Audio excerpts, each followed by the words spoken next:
Hey y'all, I'm Miss Godwin, MG squared, and I wanted to show you today about what I used to call the sticks and stones shortcut method for long division. Now I just call it short division, but it's such a great little shortcut for you and it'll make your life a lot easier. It's super easy. Let me show you how it works real quick. We're going to look over here at the long division side and I'm going to do one step of long division and one step of short division so you can see what the difference is and how they're the same also. One group of four is four, and then you have one left over. If you have 587 divided into groups of four, the first thing I tell my students to do is ask themselves, how many groups of four can you get if you have five individual things? And that answer is one, of course. So 4 times 1 is 4, right? Because you have 4 things grouped up. Then you have to subtract, because that means you have one thing left over, right? And so in long division, you bring down this 8. In short division, you still do is 4, and then you have one left over. In your mind, you don't have to write down -4 to know that 5 minus 4 is 1, right? So you're going to bring that 1, this one right here, okay?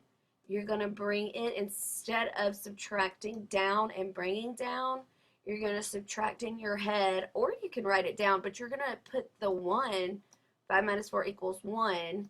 Instead of writing it here, you're going to take it to the next digit. And look at the yellow boxes, okay? They're both 18s, right? But instead of bringing the 8 to the 1, you've brought the 1 to the 8, okay? It's the same thing. It doesn't mean that there's an answer that goes above the 1 now, because you're still working with the number 18. So here, you're done with this 5 minus 4, and here, you're done with this 5, okay? And you can go on to the next amount. All right, so now you're looking at how many groups of 4 can you get out of 18. Of course, that's 4, because 4 times 4 is 16, and so you would have 16 things grouped up here. Over at the short division, you're going to ask yourself, how many groups of 4 can I get out of 18? That's still 4.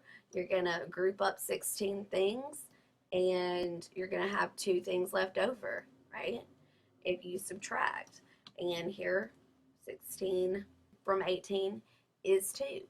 So in long division, you bring down the 7, right?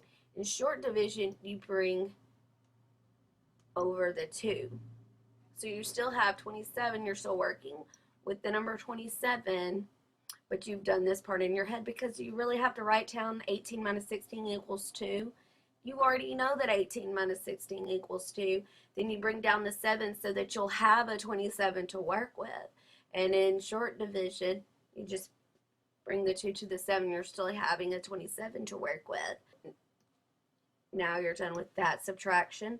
And now you're done with that 18, okay? And now you're looking at the 27. So over here in long division, you would ask yourself, how many groups of 4 can I get if I have 27 items? And of course, that answer is 6, because 6 times 4 is 24. And you're going to subtract 27 and 24, and you're going to get 3. Over here on the short division, same thing. How many groups of 4 can you get out of 27? That's 6. 6 times 4 is 24. You're going to subtract out that 24. You already know that 27 minus 24 is 3.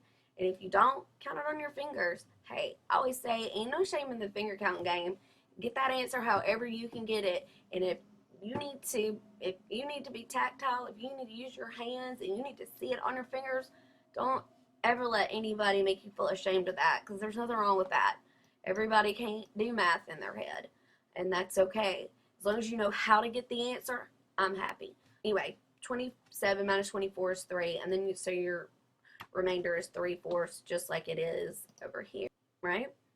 Because you were trying to get a group of 4, but you only had 3, so that's 3/4. And it is just as simple as that, you guys. If you have any questions, write me in the comments, and don't forget to like and subscribe. I hope that helped.